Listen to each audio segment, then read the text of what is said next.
नमस्कार. एकूणातच स्क्रीन हा आपल्याबरोबर मुलांच्याही आयुष्याचा खूप महत्त्वाचा भाग बनत चालला आहे. मुलांना अगदी लहान वयापासूनच टी व्हीवर, स्क्रीनवर काय दाखवावं, योग्य कॉन्टेंट कसा निवडायचा, डिजिटल डाएट म्हणजे काय, हाय स्टिम्युलेशन, लो स्टिम्युलेशन कॉन्टेंट म्हणजे काय, हे आपण जाणून घेणं खूप गरजेचं आहे. तरच आपण जबाबदारीने मुलांना हा कॉन्टेंट, हे स्क्रीन एक्सपोजर देऊ शकू. या महत्त्वाच्या विषयावरच आज आपण बोलणार आहोत धनश्री भिडे यांच्याशी. धनश्री सायकॉलॉजिस्ट आहे, डिजिटल वेलबिंग कोच म्हणून ती काम करते आणि सध्या तिची फोकस मॅनेजमेंट आणि डिजिटल वेलबिंग या विषयावर PhD सुद्धा सुरू आहे. चला तर मग गप्पा मारूया धनश्रीशी. धनश्री, तुझं मनापासून स्वागत. थँक्यू. ओव्हरऑल आपण सगळे म्हणतो की मुलांनी स्क्रीन्स जास्त बघू नये, त्यांना TV, मोबाईल जास्त दाखवू नका. पण समहाऊ परिस्थिती अशी आहे की आपण त्याशिवाय त्याच्यापासून मुलांना फार लांब नाही ठेवू शकत आहोत. आणि ह्याच्यात सध्या एक टर्म खूप ऐकायला मिळते, ती म्हणजे डिजिटल वेलबिंग. मग मुलांच्या बाबतीत खरंच हे पॉसिबल होऊ शकतं का? आणि डिजिटल वेलबिंग म्हणजे नक्की काय? मुलांच्या बाबतीत सांगायचं झालं तर त्यांच्या बाबतीत डिजिटल अडिक्शन असं असेल की ते म्हणजे दिवस रात्र बघतायत आणि कंट्रोल नाही करतायत. आणि डिटॉक्स म्हणजे की काहीच एक्सपोजर नाही आहे. तर काहीच एक्सपोजर नाही आहे हे पॉसिबल नाही आहे करंट टाईममध्ये. त्यामुळे जे तुम्ही बघताय ते कसं बघताय, काय बघताय, हे जे ह्याचं जे भान आहे, ह्याचा जो अवेअरनेस आहे, आणि दिवसभरातल्या समजा एक 10-12 ॲक्टिव्हिटी असतील तर 13वी ॲक्टिव्हिटी ही हा स्क्रीन आहे. एकच एक ॲक्टिव्हिटी नाही आहे. तर हे डिजिटल वेलबिंगमध्ये येईल मुलांसाठी, की जेव्हा ते खूप गोष्टी करतायत आणि त्यातली एक ॲक्टिव्हिटी ही काहीतरी TV बघणे, कार्टून बघणे ही आहे. बरोबर. फूड रिलेटेड डाएट सगळ्यांना माहिती आहे की काय खायला पाहिजे, काय नाही खायला पाहिजे. आणि ते आपण मुलांसाठी आपल्या अगदी म्हणजे नेटाने बघतो की ते छानच खातील आणि डाएटमध्ये खातील. तसंच डिजिटल डाएट ऑब्झर्व करायची गरज आहे. त्याच्यामध्ये हे 3 मुद्दे आहेत की काय खाताय, म्हणजे काय कन्झ्युम करताय, किंवा कसं खाताय म्हणजे कसं कन्झ्युम करताय, की फोनवर आहे, टीव्हीवर आहे का लॅपटॉपवर आहे, आणि कधी कन्झ्युम करताय हे आहे, आणि किती म्हणजे दिवसभरामध्ये किती वेळ तुम्ही ते कन्झ्युम करताय. बरोबर. हाच मुद्दा धरून आता जर का आपल्याला बोलायचं असेल तर हे वयोमानानुसार हे वेगवेगळं होणार आहे. तर त्याविषयी तू टप्प्यानुसार सांगशील का? नक्कीच. सो पहिले तर 0 to 2 हा जो एज ग्रुप आहे त्यांना तर 0 एक्सपोजर असायला हवं, म्हणजे स्क्रीनचं एक्सपोजर अजिबात नसायला हवं. 2.5 वर्षापासून साधारण एक थोडा वेळ 5-10 मिनटं मुलं बघतायत काहीतरी एखादी गोष्ट, तर ठीक आहे, चालू शकेल. आणि मग एक साधारण 4 वर्षाचे झाले की ते एखादा एपिसोड किंवा एखादं गोष्ट असं बघू शकतात स्क्रीनवरती. सो इतपत एक्सपोजर हवं. पण ह्या सगळ्या टाईम स्पॅनमध्ये इवन अगदी 7 वर्षापर्यंत दिवसभरामध्ये 1 तासाहून जास्त स्क्रीन टाईम नसायला पाहिजे. बरोबर. कारण नाहीतर त्याचा पॉझिटिव्हच्या ऐवजी निगेटिव्ह इफेक्ट व्हायला लागतो. ओके. म्हणजे सरासरी दिवसभरात 1 तास असा आपण ते सुद्धा एक साधारण 3.5-4 वर्षानंतरच्या मुलांना आपण म्हणू शकतो. हे जसं आपण मगाशी पण म्हटलं तसं की आपण मुलांना फार लांब ठेवू शकणार नाही आहोत, पण त्यातल्या त्यात आपण चांगला कंटेंट ज्यांनी काहीतरी फायदा होईल तर असा कसा निवडायचा, किंवा चांगला कंटेंट हा ओळखायचा तरी कसा की हा मुलांसाठी चांगला आहे? बरोबर. हा डाएटमधला सगळ्यात पहिलाच मुद्दा आहे की काय बघायचं. कारण आता एक साधारण असं इक्वेशन आहे की लहान मुलं म्हटले की कार्टून, आणि मग कुठलंही कार्टून हे छानच असतं, छानच दिसतं, लावा आणि द्या. सो तसं नाही आहे. कार्टूनमध्येही खूप प्रकार आहेत, त्याच्यामध्येही खूप कॅटेगरीज आहेत, चांगलं, वाईट, बरं असं आहे. जसं आता आपण मोठी माणसं मूवीज येतात आपल्यासाठी, त्याच्यात आपल्याला माहिती आहे की काही पिक्चर छान असतात, काही वाईट असतात. तसंच लहान मुलांच्या कॉन्टेंटमध्ये आहे. काही कॉन्टेंट आहे जो छान आहे, एनरिचिंग आहे, आणि काही कॉन्टेंट आहे जो डॅमेजिंग आहे. बरोबर. सो त्याच्यात एक महत्त्वाचं गोष्ट जे समजणं महत्त्वाचं आहे ते म्हणजे एज अप्रोप्रिएट आहे का. म्हणजे आपलं मूल किती वर्षाचं आहे आणि आपण त्याला काय दाखवतो हे महत्त्वाचं आहे. म्हणजे अलीकडे असं झालंय की खूप व्हायलंट मूव्हीज ज्याच्यामध्ये भयंकर म्हणजे अग्रेसिव्ह बिहेवियर आहे, नेगेटिव्ह बिहेवियर आहे, असे सुद्धा लहान मुलांना बरोबर घेऊन बघितले जातात. कारण काही असू शकतं, पण मुलांना हे लक्षात येत नाही की आपण हे का बघतोय. मुलांना काय लक्षात येतं की स्क्रीनवरती खूप काहीतरी मारधाड चालू आहे आणि आईबाबांना ते आवडतंय किंवा ते टाळ्या वाजवत आहेत, तर मग कुठेतरी मारामारी करणं ठीक आहे असा मेसेज जाऊ शकतो. बरोबर. त्यामुळे एज अप्रोप्रिएट आहे का, त्याच्यामध्ये काही म्हणजे अडल्ट कॉन्टेंट आहे का, किंवा क्लीन लँग्वेज आहे की नाही. कारण हल्ली बऱ्याच OTT-वरच्या सिरीजमध्ये की खूप म्हणजे बॅड वर्ड्स, भाषा खूप शिवीगाळ असू शकते. सो हे पण बघणं पहिलं सगळ्यात महत्त्वाचं आहे की एज अप्रोप्रिएट आहे का कॉन्टेंट. ते झाल्यावर मग पुढे पहिला क्रायटेरिया हा असायला पाहिजे की जे काही मी लावणार आहे ते एज अप्रोप्रिएट आहे का माझ्या. आणि हे एक जे आर्ग्युमेंट असतं लोकांचं की त्याला काही कळत नाही अजून, किंवा हिला काही अजून कळत नाही, तसं नाहीये. त्यांच्या मनावर कुठेतरी त्याचा परिणाम होत असतो.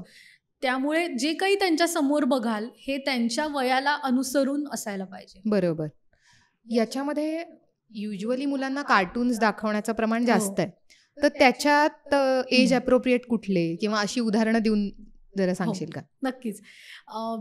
पहिले म्हणजे तर आपण लहान असताना अगदी लिमिटेड कार्टून्स होते. आता खूप जास्त ऑप्शन्स अवेलेबल आहेत. जसं मार्केटमध्येही आहे, प्रत्येक गोष्टीचे ऑप्शन्स आहेत, तसंच इथेही आहे. सो बरं वाईट हे आयडेंटिफाय करणं खूप महत्त्वाचं आहे. सो समजा असं आहे की दिवसभरात एक अर्धा तास आहे जो तुम्हाला TV त्या मुलाला लावून द्यायचा असतो, तर तेव्हा तुम्ही त्याला लो स्टिम्युलेशन कॉन्टेंट दाखवताय का हाय स्टिम्युलेशन कॉन्टेंट दाखवताय, हे त्यातलं दुसरं महत्त्वाची कॅटेगरी आहे. म्हणजे काय हाय आणि लो असं थोडंसं उलगडून सांगशील का? हो. सो लो स्टिम्युलेशन कॉन्टेंट म्हणजे काय, तर ज्याच्यामध्ये तुम्हाला इन्व्हॉल्व्ह होऊन बघावं लागतं, डायलॉग्स ऐकावे लागतात, किंवा ते कार्टून चालू असताना मध्ये एक थोडा वेळ मिळतो तुम्हाला विचार करायला की अरे हिने असं केलं का, मग काय झालं असेल तिच्याबरोबर, किंवा हिचं काहीतरी हरवलंय तर कुठे असेल.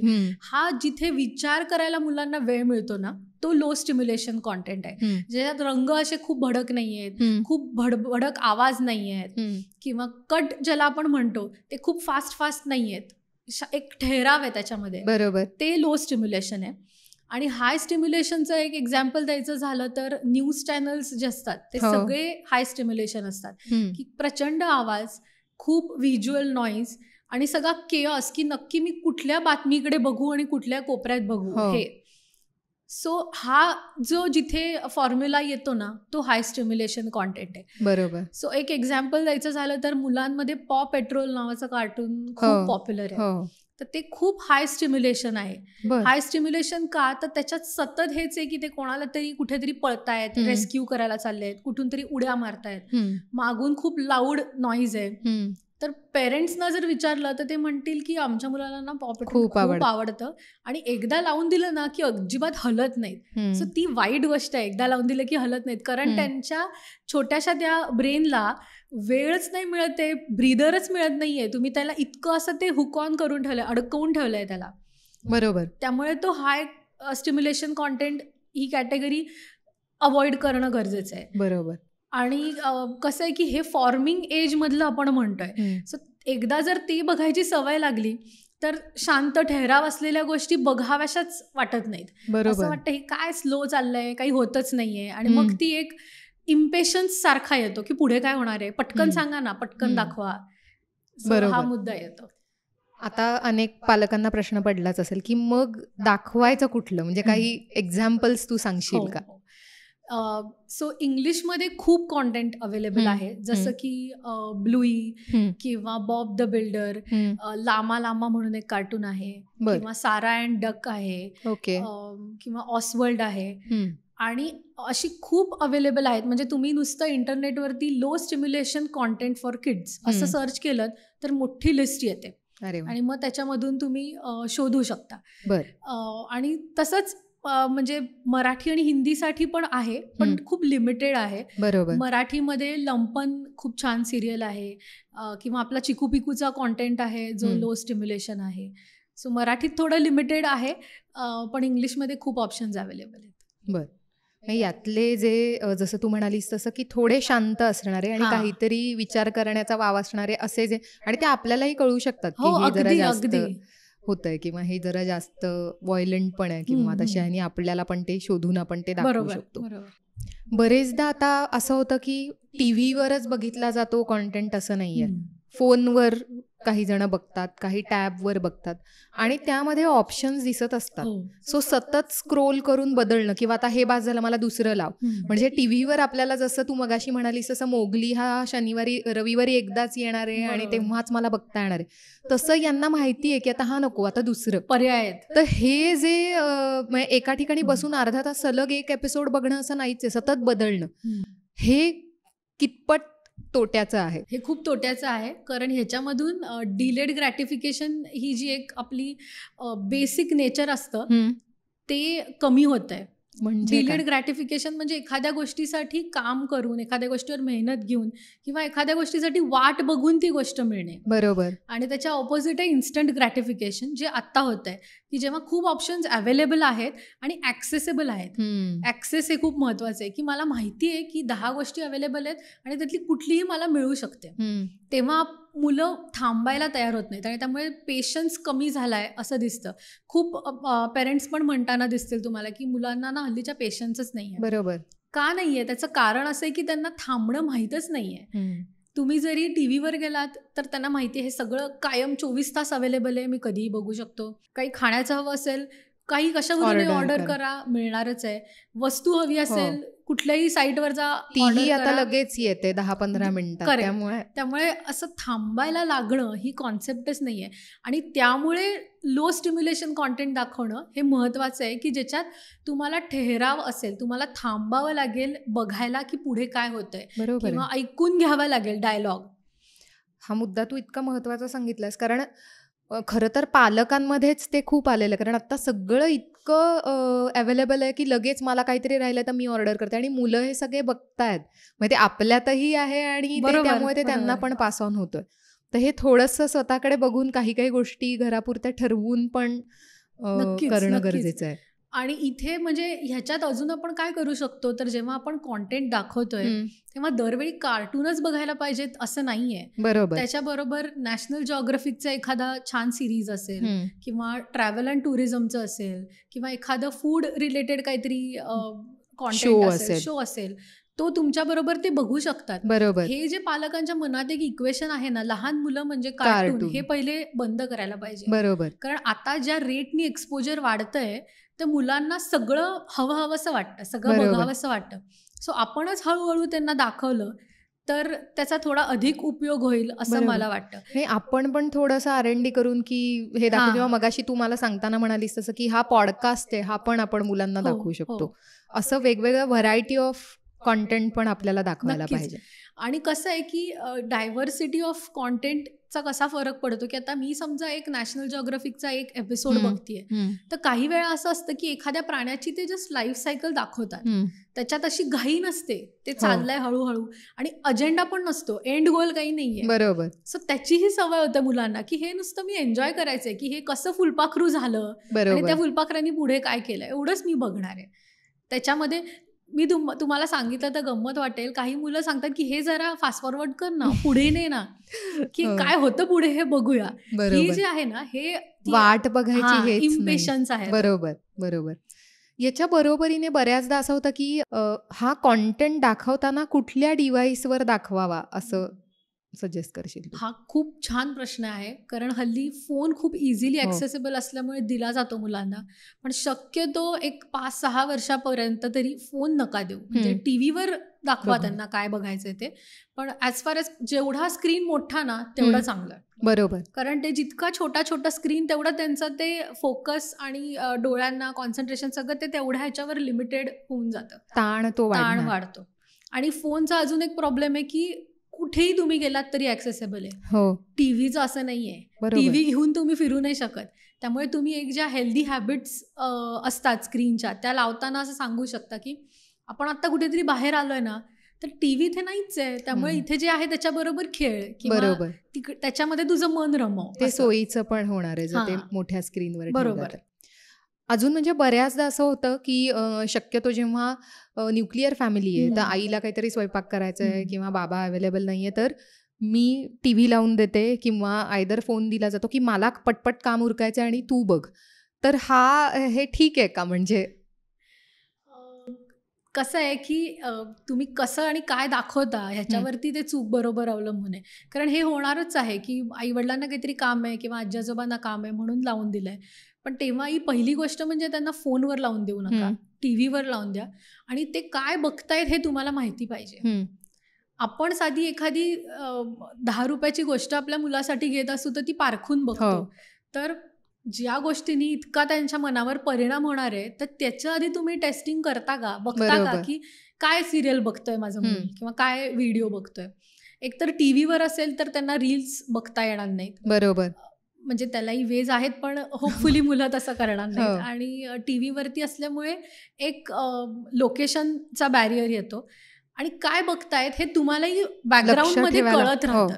फोनमध्ये असेल आणि तुम्ही स्वयंपाकघरात असाल, ऑफिसमध्ये असाल, बाजूच्या रूममध्ये असाल, कसं कळणार काय बघताय. बरोबर. त्यामुळे ते जर मोठ्या स्क्रीनवर असेल तर साधारण अंदाज येतो. बरोबर. फॉर एक्झाम्पल आता तुम्ही एक लावून द्यायचं तर लो स्टिम्युलेशन चांगला कॉन्टेंट म्हणजे ब्लूई हे कार्टून आहे ते तुम्ही लावलंय तर तुम्हाला माहिती आहे ते कॅरेक्टर काय आहे, साधारण काय होतं, त्यांची फॅमिलीत कोण कोण आहे हे जर माहीत असेल तर तुम्ही जरी दुसरं काहीतरी काम करताय आणि त्या मुलाचं ते बघून झालाय जो काही एपिसोड असेल तो झाल्यावर त्याच्याशी डायलॉग करा की आज काय बघितलंस, ते ब्लूईनी काय केलं, ब्लूईच्या आई बाबांनी काय केलं, हे थोडा डायलॉग महत्वाचा आहे. म्हणजे मुलांनाही असं वाटतं की अरे आईला पण माहिती आहे किंवा बाबांना पण माहिती आहे हे आणि आपण एकत्र ह्याच्यावर बोलू शकतो. बरोबर. आणि ज्याला आपण ऍक्टिव्ह एंगेजमेंट म्हणतो ना ती पण होते की मुलं पण त्यांचा विचार करतात की जे नुसतं दाखवलंय तेच मी बघत नाहीये तर त्याच्याहून पुढे जाऊन मी विचार करते की ह्याचा एंड वेगळा झाला असता का किंवा ह्याच्यात नवीन कॅरेक्टर असतं तर काय झालं असतं.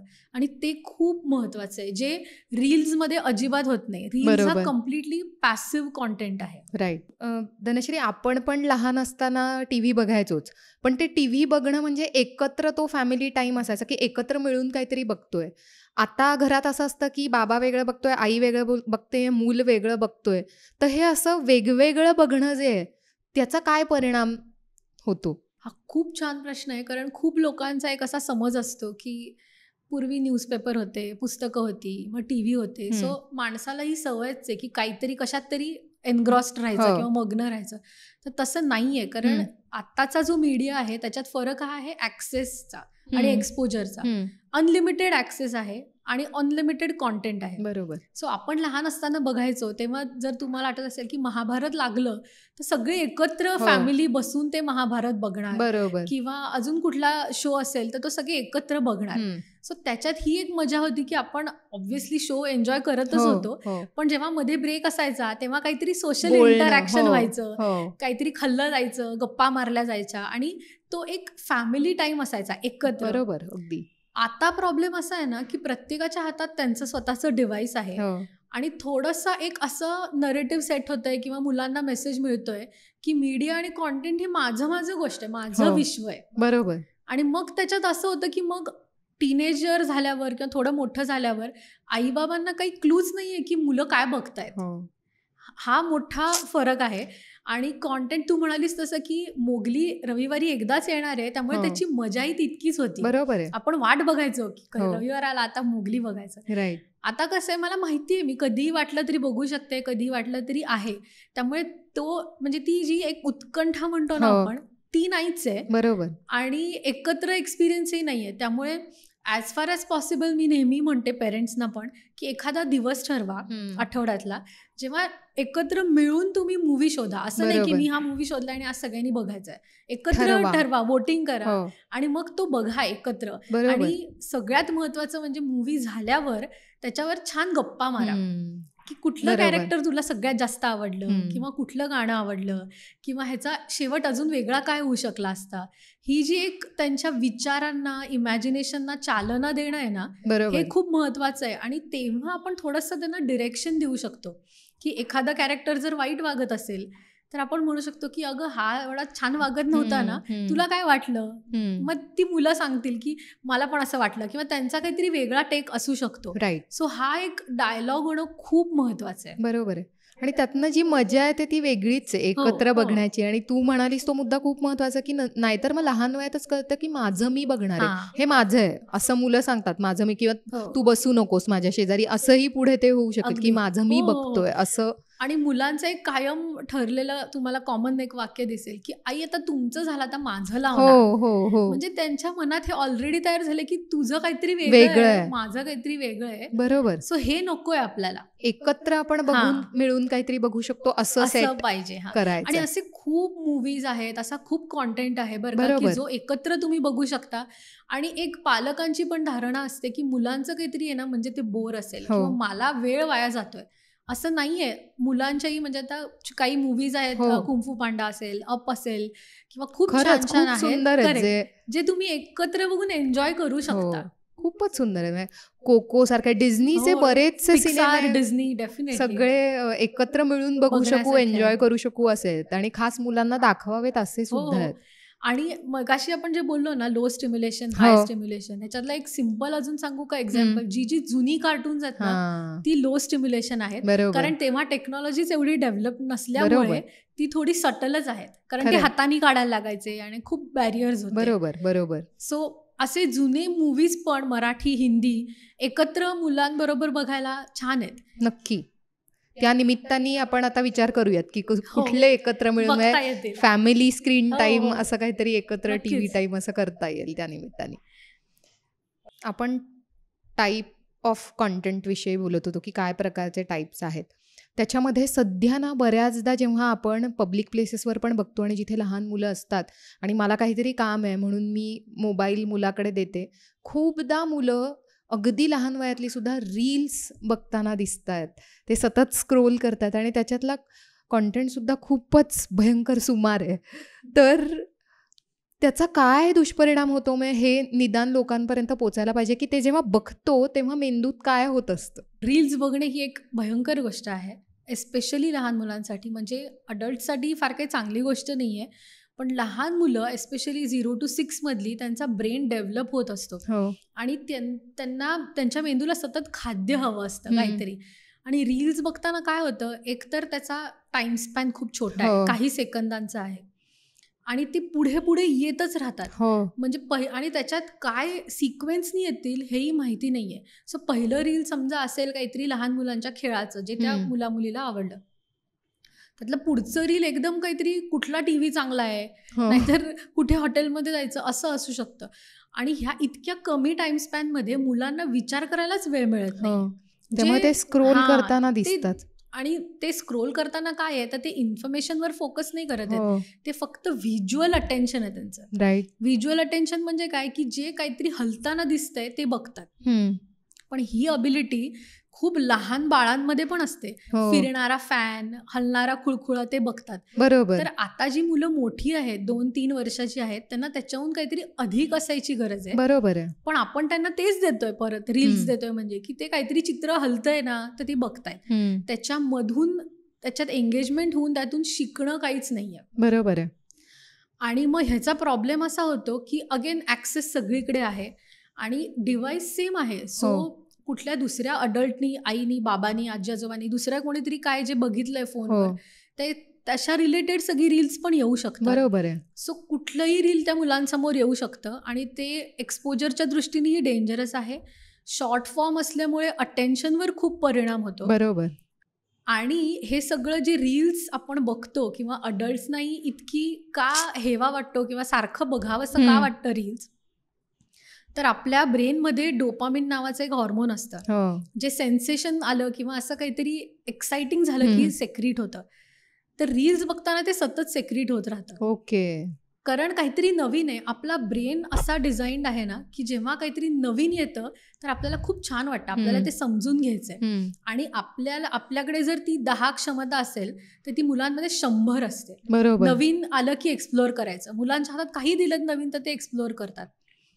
पण रील्समध्ये काय होतं की तो एक्सप्लोअर करायचा एकतर वेळ मिळत नाही, पण डोपामिन सिक्रीट होतं. कारण दरवेळी नवीन स्टिम्युलस येत आहे, म्हणजे नवीन काहीतरी दिसतंय तुम्हाला. आधी कदाचित गार्डन दिसतंय, मग काय हॉटेल दिसतंय, मग अजून कुठला डोंगर दिसतोय. सो चित्र म्हणून स्टिम्युलेशन क्रिएट होतंय आणि त्याच्यातून डोपामिन सतत सिक्रीट होतंय. कट टू आपण जर नॉर्मल लाईफमध्ये बघितलं तर इतकं सतत व्हिज्युअल स्टिम्युलेशन नाही. नाहीये, सारखं चेंज नाही होत आणि त्यामुळे मग आपल्याला ते कंटाळवाणं वाटतं की मला आता बोर झालंय, मी थोडा वेळ फोन बघते. बरोबर. म्हणून अडल्टचं पण ते होतं की सतत मध्ये मध्ये बघा, हां, तेच मुलांचं. कारण ते डोपामिन सिक्रीट झालं की आपल्याला छान वाटतं. पण त्याच्यात प्रॉब्लेम असा आहे की असं नाहीये की दररोज 5 मिनिटं मी रील्स बघितली ना की माझं डोपामिन सिक्रीट झालं आणि मला छान वाटतंय.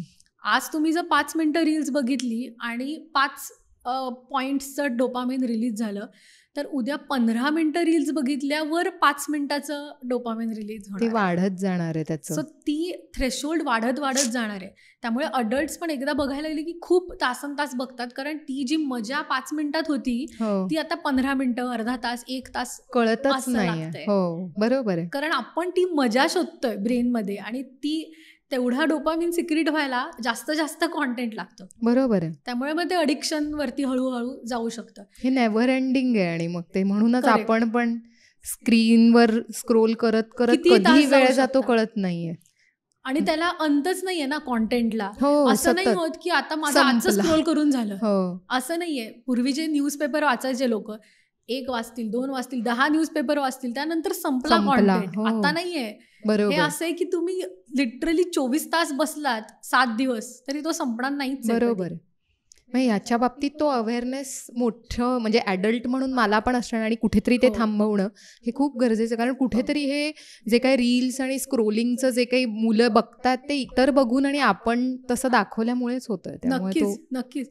आणि एक सांगायचं म्हणजे आता बरीच वेगवेगळी ॲप्स अवेलेबल आहेत जी स्क्रोलिंग पण थांबवतात. म्हणजे बरं. तुम्ही त्याच्यात टाकू शकता की मी 5 फुटाचा स्क्रोल माझा झाला की थांबायचा आहे. ओके. आणि मग तसं झालं की ब्लॅकआउट होतं स्क्रीनवर. बरोबर. आणि मग तेव्हा तुम्हाला रिअलाइज होतं की अरे आता आज झालंय, मी बघितलंय भरपूर. सो हे बरोबर. अडल्टसाठी झालं. खरंच आहे. लहान मुलांसाठी तर रील्स हे कम्प्लीट नो No, आहे. खरंच. अजिबात दाखवू नका, कारण त्यांचा अटेन्शन स्पॅन आधीच कमी असतो. हो ह्याच्यामध्ये तर आपण त्यांना म्हणजे एकदम हो संपवून टाकतोय त्यांचा अटेन्शन खरंच आहे. स्पॅन. खरंच आहे. आणि हा फोकस नंतर मग येणारच नाही की नाही. शांतपणे काहीतरी मी बसून Correct. काहीतरी आनंद घेणं हा पण जो भाग हो, आहे हो. की ओव्हरऑल जो आपण म्हणतो की ओव्हरऑल जीवनाचाच आनंद घेणं आहे तो पण मग नक्कीच, नाही, नक्कीच. तो खूप अफेक्ट होणार आहे एक त्याने. सोपं एक्झाम्पल देते. हल्ली ओरिगामीची किंवा अशी खूप रील्स असतात. हो ते रील्सची कॉन्सेप्टच ही आहे की पटकन, मॉरल ऑफ द स्टोरी काय आहे, पटकन दिसायला पाहिजे. हो सो 5 सेकंदामध्ये एखादा काहीतरी असेल कॉम्प्लिकेटेड पक्षी बनवलाय, हो तो 5 सेकंदात दिसतो तुम्हाला. तो बघून तुम्हाला छान वाटलं हो. की काय पक्षी बनवलाय. हो. पण हा पक्षी जर कागद आणि पुस्तक मी त्या बनवायला. मुलाला दिलं बनवायला, तर खूप वेळ लागणार आहे. पण जेव्हा बनवून होईल तेव्हा खूप मजा येणार आहे बरोबर आहे. किंवा त्यातून खूप गोष्टी कळणार आहेत. अगदी अगदी. पण प्रॉब्लेम हा आहे की जेव्हा लहान मुलांना तो फरक कळत नाही. हो त्यांना असं वाटतं रे ह्याच्यात बघून होते, मग कसं बनवू करू? कशाला मी, हो हो खरं आहे. बघूनच टाकेन. आपण पण त्यामुळे तसेच काही काही रेसिपीज हो. असतात चटकीफट्टे बघायला आपल्याला मजा वाटते की अरे हे असं बनवून पटकन झालं. झालंय लगेच आणि त्याच्यातच आनंद. हो. बस स्वतःनी करणं जे आहे इथे कुठेतरी हा स्क्रीनचा चांगला वापर असा आपण म्हणू शकतो हो. का काहीतरी बघून मूल शिकलंय नक्की. आणि करून पण नक्की, बघितलेलं नक्की. आहे. असे खूप सारे शोज आहेत ज्याच्यामध्ये ते काहीतरी क्रिएटिव्ह गोष्ट बनवताना दाखवतात आणि मग ती आपण करतोय. बरोबर. किंवा असे पण चॅनल्स आहेत, यूट्यूब चॅनल्स आहेत ज्याच्यामध्ये ते काहीतरी फिजिकल मुवमेंट सांगतात. राईट. म्हणजे मी ए म्हटलं की जम्प करायची आहे बरोबर. किंवा BD असं एकत्र म्हटलं की जमिनीवर झोपायचं आहे. सो त्याच्यात हे सतत एक हालचाल होत राहते. सो असं नाहीये की स्क्रीनचा फक्त वाईटच उपयोग आहे. खूप बरोबर. चांगल्या गोष्टी आहेत आणि हे कधी होईल जेव्हा आपल्याला अवेअरनेस असेल आणि आपण ते करू तेव्हा. कसा वापरायचा मुलांपर्यंत कळायला कसं पाहिजे. पोहोचवायचं हे बरोबर. आपल्याला ठरवणं महत्वाचं आहे. सो ह्या ओरिगामीच्या एक्झाम्पलसारखाच एक वेगळ्या प्रकारचा हल्ली कॉन्टेंट खूप पॉप्युलर आहे साधारण 5-6 वर्षाच्या मुलांमध्ये, ज्याच्यामध्ये यूट्यूबवर आहे, हे फ्रीली अवेलेबल असल्यामुळे खूप लोक बघतात की कोणीतरी मुलं खेळतायत आणि ते आपण बघायचं. हो हे फार भयंकर आहे हो की म्हणजे आपण खेळतही नाहीये, दुसरं कोणीतरी खेळतंय आणि हे बघतायत. हो आणि ह्याचंच एक्सटेंडेड व्हर्जन हे टीनेजर्समध्ये किंवा कॉलेज गोईंग मुलांमध्ये मुलींमध्ये खूप आहे की ज्याच्यात कोणीतरी व्हिडिओ गेम खेळत असतं आणि आपण ते बघायचं ओ किंवा नुसतं बघायचं. बर. किंवा कोणीतरी मेकअप करताय म्हणजे गेट रेडी विथ मी वगैरे जे व्हिडिओज आहेत ते आपण नुसते बघायचे. हे त्याचंच एक्सटेंडेड व्हर्जन आहे. So okay. जर कोणाची मुलं हे असे व्हिडिओज बघत असतील की डॉल हाऊस बनवतायत ती मुलं आणि मी मी फक्त बघतीये, हो. तर ते प्लीज बंद करा. हो, कारण असा ह्याच्यात भरपूर आहे कॉन्टेंट खूप खेळतात content आणि आहे, नुसतं. खूप कॉन्टेंट हो, आहे. किंवा म्हणजे इतक्या लेवलचं की बरेच अमेरिकन कॉन्टेंट क्रिएटर्स आहेत ह्याच्यामध्ये, की ॲज अ फॅमिली ते लाईफ रिक्रिएट करतात. म्हणजे आई बाबा मुलं मुली मिळून हे खेळतात, लपाछपी खेळतायत घरामध्ये आणि ते आपण बघतोय. हो, हे किती हो. मग आपण वाईट खेळत आहे. नाही आहोत, नुसतंच. म्हणजे तुम्हालाही घरात लोक आहे, तुम्हालाही आयुष्य आहे, तुम्हीही काहीतरी करू शकता. हो. आणि कृपया असा निश्चित नको असा दाखवायला नक्की कोणता. नको. जसं रील्स अजिबात दाखवू नका, तसं तसा प्लीज हा हाही कॉन्टेंट दाखवू नका. नक्की. ह्यानी लिटरली ब्रेन रॉट होतं. म्हणजे ही टर्म आहे ऑफिशियल. ब्रेन रॉट म्हणजे काय तर तुमच्या मेंदूला हळूहळू विचार न करायची सवय लावणं. बरोबर. आणि ह्याच्यात आपण तेच करतोय की मी स्वतःहून काहीच नाही करत, मी फक्त बघते किती छान खेळतात हे असं. सो हे वाईट प्लीज हे दाखवू नका. नक्की. अजून एक धनश्री असं असतं की आजकाल दोन्ही पालक काम करणारे असतात आणि मग अशा वेळेला आजी आजोबा सांभाळतात काही काही घरांमध्ये आणि त्यांच्याही लिमिटेशन्स आहेत, फिजिकल लिमिटेशन्स आहेत किंवा त्यांना तेवढा नाही वेळ देता येत मुलांना. तेव्हा मग कुठेतरी त्यांना थोडा वेळ टी व्ही लावून द्यावा लागतो आणि आपण पालक म्हणून सांगतो की नाही अजिबात दाखवू नका, पण ते फिजिबल नाही आहे. तर त्याविषयी काय सांगशील? हा खूप छान प्रश्न आहे. एकतर जर मुलं आजी आजोबांबरोबर खेळत असतील किंवा बरोबर असतील, तर हा इटसेल्फ एक एनरिचिंग एक्सपिरियन्स आहे. हो, त्यामुळे तो तर छानच, ती छान गोष्ट आहे. पण हे तू म्हणतेस हे अगदी बरोबर आहे. अगदी सोपं एक्झाम्पल घ्यायचं झालं तर आजी आजोबांना दुपारच्या वेळी साधारण दमायला होतं हो. आणि झोपायचं असतं. आणि बरीच लहान मुलं झोपत नाहीत, कारण म्हणजे हो. खेळायचा वेळ असतो त्यांचा. तर तेव्हा मग आपण आपल्या आईबाबांबरोबर, सासू सासऱ्यांबरोबर हा डायलॉग करणं गरजेचं आहे, की कुठला कॉन्टेंट चांगला आहे आणि कुठला वाईट आहे. बरोबर. दाखवूच नका म्हणण्यापेक्षा कुठल्या गोष्टी आपण दाखवू शकतो ह्या दाखवा, हे या दाखवू नका, हां. असं ओपनली बोलणं महत्वाचं आहे. हं. आणि वेळ ठरवून घेणं महत्वाचं आहे, की तुम्ही साधारण 3 ते 4 जर झोपताय, तर मग तेव्हा त्याला लावून द्या बरोबर, किंवा एक काहीतरी ऍक्टिव्हिटी द्या आणि मग 3:30 ते 4 ते मूल बघेल असं. बरोबर. आणि याचबरोबर अजून एक पर्याय असा आहे, की काही कॉन्टेंट आहे जो आजी आजोबा आणि मुलं एकत्र बघू शकतात. जसा की मालगुडी डेज आहे, श्रीयुत गंगाधर टिपरे आहे किंवा लंपन आहे. हो, ह्या ज्या गोष्टी आहेत ना, हे एकत्र बघू शकतात आजी आजोबा आणि मुलं. बरोबर. आणि त्यातून एक वेगळीच मजा आहे, कारण त्याच्यातून मग असं होतं की आजी आजोबाई मग गोष्टी शेअर करतात, की अरे माझ्या लहानपणी असं होतं, बरोबर. असं एक डायलॉग होतो. सो अगदीच नकाच दाखवू म्हणण्यापेक्षा ते डायलॉग करून बेटर वेज शोधणं गरजेचं. आणि असंही होतं म्हणजे कितीही आपण म्हटलं ना तरी त्यांना जेव्हा नाही ते सांभाळतात तेव्हा लावून दिल्या जातं. म्हणजे बरोबर. आपण नकाच दाखवा असं हे करण्यापेक्षा निदान हे 4 दाखवा, हे दाखवू नका असं बरोबर. तरी काहीतरी सांगू शकतो आपण मग. आणि तुम्ही डेज मी म्हटलं तसं डायव्हर्स कॉन्टेंटसाठी ठरवून घेऊ शकता, हां, की दर बुधवारी मी नॅशनल जिओग्राफिक बघतो बरोबर, किंवा गुरुवारी आम्ही कुठला तरी एखादं वर्ल्ड टूरवरचा काहीतरी व्हिडिओ बघतो. बरोबर. असं करू शकता. नक्कीच. धनश्री, असंही आहे की आपल्याला हे सगळं कळतंय आणि अनेक पालक असे असणार आहे की आता खूप जास्त आहे स्क्रीन टाईम आणि हे कमी करायचं आहे. तर या स्क्रीनला इफेक्टिव्ह अल्टरनेटिव्ह काय? पहिलं मगाशी मी जसं म्हटलं, की जेव्हा आपण स्क्रीन बघतो तेव्हा डोपामिन कंटिन्युअसली सिक्रीट होत असतं. सो अशा ऍक्टिव्हिटीज पाहिजेत तोडीच्या तेवढ्या, की ज्याच्यातून पण डोपामिन सिक्रीट होणार आहे. तर बरोबर. आता अशा ऍक्टिव्हिटीज कुठल्या, तर ज्याच्यामध्ये सेन्सरी एक्सपिरियन्स असतो. सेन्सरी म्हणजे आपले जे 5 आहेत सेन्सेस, त्याच्यातून इनपुट यायला हवं. बरोबर, म्हणजे आयदर खूप फिजिकल काहीतरी धावपळ असेल, लपाछपी खेळणं, खाली जाऊन बरोबर. खेळणं असेल, क्ले खेळणं असेल, ओरिगामी करणं असेल किंवा एखादी गोष्ट वाचताना ते इमॅजिन करणं असेल. सो असा त्या तोडीचा काहीतरी अल्टरनेटिव्ह हवा, ज्याच्यामुळे डिस्ट्रॅक्शन होईल. की आता आपण जेव्हा स्क्रीन म्हणतोय, तर एक्झाम्पल द्यायचं झालं तर मी स्क्रीन म्हणजे तुम्हाला आईस्क्रीम देते आणि एकदम मी जर म्हटलं की आता बासा गणिताचा अभ्यास कर, तर आईस्क्रीम आणि त्याच्या समोर कारल्याची भाजी कुठलंही मूल तुम्ही सुद्धा घेणार नाहीत कारल्याची भाजी. सो त्याला काहीतरी हेल्दी अल्टरनेटिव्ह पाहिजे. बरोबर. काहीतरी पौष्टिक लाडू आहे फॉर एक्झाम्पल, त्या ते ऑप्शन्स पण तसे त्यांना द्यायला हवे. बरोबर. म्हणजे आता जर तो मुलगा टीव्ही बघत असेल तर त्याला असं नका म्हणू की तर झाला तुझी 30 मिनिटं संपली, आता अभ्यासाला बस. काहीतरी वेगळं पाहिजे की जे एंगेजिंग आहे, की तुझ्या तर 30 मिनिटं ती झाली आहेत, आपण काय खेळूया. मी तुम्हाला सांगते, फक्त एवढा प्रश्न विचारलात ना, आपण काय खेळूया, तरी ती मुलं स्क्रीन सोडून येतील, कारण नक्की. त्यांना तुमचं सहवास आवडतं. हवाय हो, आणि खरंच आहे. अटेन्शन हवं. आणि हे मला असं वाटतं की मुलानुसार पण ते वेगवेगळं असू शकेल. एखाद्या मुलाला पळापळीचे खेळ आवडतात, एखाद्या बरोबर आहे. मुलीला बसून काहीतरी काहीतरी एकत्र करावं, आई. क्राफ्ट काहीतरी करायला आवडतं. कारण माझ्या घरी पण आता दोघांचंही हे वेगळं आहे. म्हणजे मोठी मुलगी आहे तर तिला माझ्याबरोबर बसून मी एकत्र काहीतरी वाचतीये तर तो वेळ आवडू शकेल. पण मुलगा जर तो 3.5-4 वर्षाचा तर त्याला धावपळीचेच खेळ, की धावपळीचं, बरोबर. पळापळी, काहीतरी कुठेतरी लपलोय किंवा मी हे आणि तू रोल पकडापकडी, प्लेच्या हां. ऍक्टिव्हिटीज.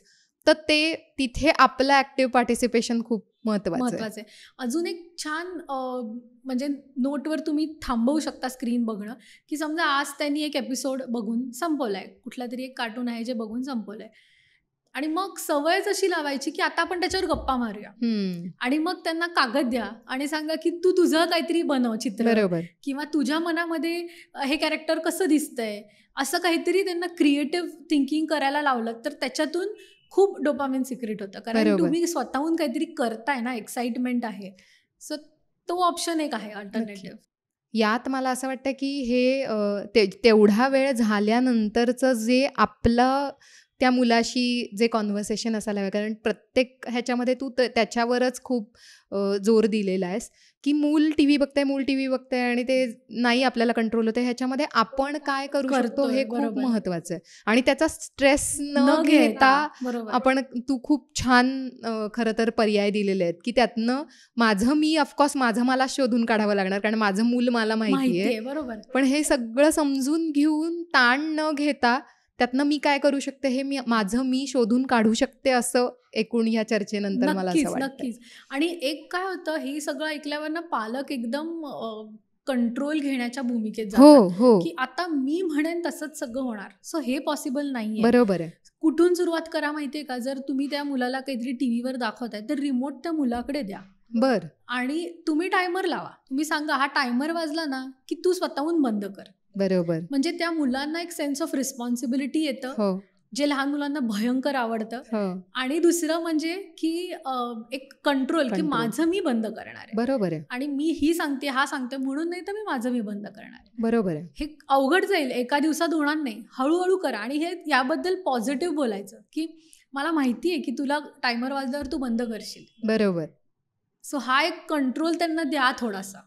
नक्की. आणि मला वाटतं शेवटी मी एक सांगेन की म्हणजे हे जे लोक खूप घाबरलेत की आता हो. हे AI पण आलंय, काय होणार, तर असं काही नाहीये. तुम्ही जर मुलांनाच एज्युकेट करत राहिलात, म्हणजे तुम्ही स्वतः आधी अवेअरनेस हो. क्रिएट करा आणि मग मुलांना एज्युकेट करत राहिलात की काय चांगलं आहे, काय वाईट आहे, हे जर त्यांना लक्षात आलं ना, त्यांना जाणीव झाली, तर बरोबर. ते ह्याच्यातून छान नॅव्हिगेट करू शकतात. आणि मग तर हे सगळ्या गोष्टीतून त्यांना इतकं घेण्यासारखं आहे बरोबर. की ही सुद्धा जी चांगली कार्टून्स आहेत किंवा चांगले मूवीज आहेत, हो, ते एक छान रोल मॉडेल किंवा एक्झाम्पल सेट नक्की. करण्यासाठी इतके छान आहेत त्यांच्याशी बोलायला, की ह्याचं चांगलं डेफिनेटली होणार आहे. म्हणजे आता आपल्या चिकू पिकू मधल्या जे गोष्टी आहेत, हो. गाणी आहेत, ह्याचा आधार घेऊन आपण इतकं छान बोलू शकतो मुलांशी, हो. आणि त्या माध्यमाचा वापर करून घेऊ शकतो, की असं नेगेटिव्ह तर डेफिनेटली नाहीये, पण मुलांमध्ये तो अवेअरनेस क्रिएट करायला हवा. नक्की. जबाबदारपणे स्क्रीन कसं वापरायचं हे आपण त्यांना नक्की हो. शिकवणं गरजेचं आहे. कारण आता तर आपण म्हणजे छोट्या मुलांचं बोलतोय, हो, पण थोड्या मोठ्या मुलांमध्ये मग तो सोशल मीडिया, त्याची रिस्पॉन्सिबिलिटी, काय हे आपण सगळं कमेंट येणार करतोय, आहे. हा एक वेगळाच पूर्ण भाग आहे. पण बरोबर. लहानपणापासून आपण अवेअरनेस क्रिएट करत असू तर हे इव्हेंच्युअली होईल. बरोबर. नक्कीच. असे जे पालक आहेत की ज्यांना नाही कळते, म्हणजे हे आता खूप झालेलं आहे हां. आणि मग त्याचा ताण पण येतो की हो. खूप अतिरेक आहे माझ्या मुलाचा, मुलीचा, स्क्रीनचा वापर जास्त आहे आणि आता मला नाही कंट्रोल होत आहे. तर अशा वेळेला वेळीच समुपदेशकाकडे जाणं किती महत्वाचं आहे हे Yes. सांगशील का? हो. सो कसं आहे माहिती आहे का, की आपण चांगल्या खाण्याच्या सवयींसाठी, झोपण्याच्या सवयींसाठी, अगदी हल्ली तर पॉटी ट्रेनिंगसाठी सुद्धा कन्सल्टंट्स आणि डॉक्टर्स असतात. तसंच जर तुम्ही कुठे अडखळत असाल, तुम्हाला वाटत असेल की काहीतरी प्रॉब्लेम आहे, तर वेळीच डिजिटल वेलबिंग कोचकडे किंवा कन्सल्टंटकडे किंवा काउन्सिलरकडे जाऊन बोलणं खूप गरजेचं आहे. खरं आहे. कारण कधी कधी काय असतं की आपल्याला त्याच वातावरणात राहून उत्तर सापडत नाही, असं वाटतं की आपण अगदी अडकलोय. हो, पण कधी कधी अगदी छोटीशी गोष्ट असते ज्यानी फरक पडतो. नक्की. म्हणजे एक एक्झाम्पल द्यायचं झालं तर माझ्या एक क्लायंट होती, तर तिच्या मुलाला पॉ पेट्रोल ह्या कार्टूनचं अक्षरशः अडिक्शन झालं होतं, की हं. दुसरं काही नाही बघायचं, तेच आणि तासनतास बघायचं. आणि तिला हे काही केल्या कळत नव्हतं, की हे कसं थांबवायचं. तर आम्ही अगदी सोपा पर्याय केला, की 1 आठवडा लाईटचा प्रॉब्लेम आहे, इंटरनेटचा प्रॉब्लेम आहे हं. असं सांगितलं आणि काहीच नाही बघितलं 1 आठवडा. त्या मुलाला रडू आलं, त्रास हं. झाला. पण एका आठवड्यानी तिने सांगितलं, की आता ना पॉ पेट्रोलचं जरा प्रॉब्लेम आहे, दुसरं कुठलं तरी कार्टून दिसेल. हं. तो मुलगा म्हणाला, "चालेल मला, मी बघेन. पण हं. इतकाच वेळ दिसेल." "हो चालेल मला, मी बघेन." हं. आणि मग काही न तो सुटला मिळाल्यापेक्षा प्रॉब्लेम, ओके. की ते बरोबर. इतकं छोटं सोपं सोल्युशन होतं. सो नक्की. काही वेळा असं आहे, की खूप तुम्ही स्वतःला त्रास करून घेण्यापेक्षा एक्सटर्नल हेल्प घेतली नक्की, तर नक्की. उपयोग होईल. अगदी. हे एकूणात बऱ्याचदा असं होतं ना, की आपण सतत असं म्हणतो, की आता हे अवघड आहे, या पुढच्या पिढीचं अवघड आहे. मग हे आपण टाळू शकणार नाही आहोत. पण त्याचं कुठेतरी निगेटिव्ह पिक्चर बघण्यापेक्षा तू जे काही आज सांगितलंय त्याच्यावरून त्याचा चांगला फायदा कसा होऊ शकतो आणि हे आपल्याच हातात आहे. त्यामुळे हे करणं असं जर आपण ठरवलं तर निश्चित तर होऊ पॉसिबल शकतं. आहे. येस.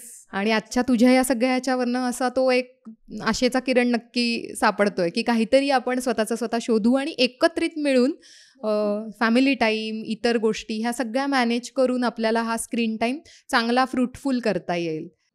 त्यामुळे इथे मला अगदी प्रेक्षकांना सांगायला आवडेल, की जर असं काही प्रॉब्लेम असतील तर आपणच विचार करत बसण्यापेक्षा वेळीच आपण नक्की धनश्रीसारखे जे एक्सपर्ट्स आहेत त्यांची मदत घ्यायला खरंच हरकत नाही. आज तू इतके छान मुद्दे सांगितलेस त्याबद्दल मनापासून धन्यवाद. Thank you. तुम्हाला सुद्धा आजचा जो आपला एपिसोड होता तो कसा वाटला ते जरूर कळवा. या संदर्भातले काही प्रश्न असतील तर ते सुद्धा कळवा. त्याची उत्तरं देण्याचा आम्ही नक्की प्रयत्न करू. याच्या रिलेटेड अजून काही तुम्हाला विषय सुचवायचे असतील तर तेही आमच्यापर्यंत पोचवा. आमचं YouTube चॅनल लाईक करा, शेअर करा, सबस्क्राईब करा. धन्यवाद.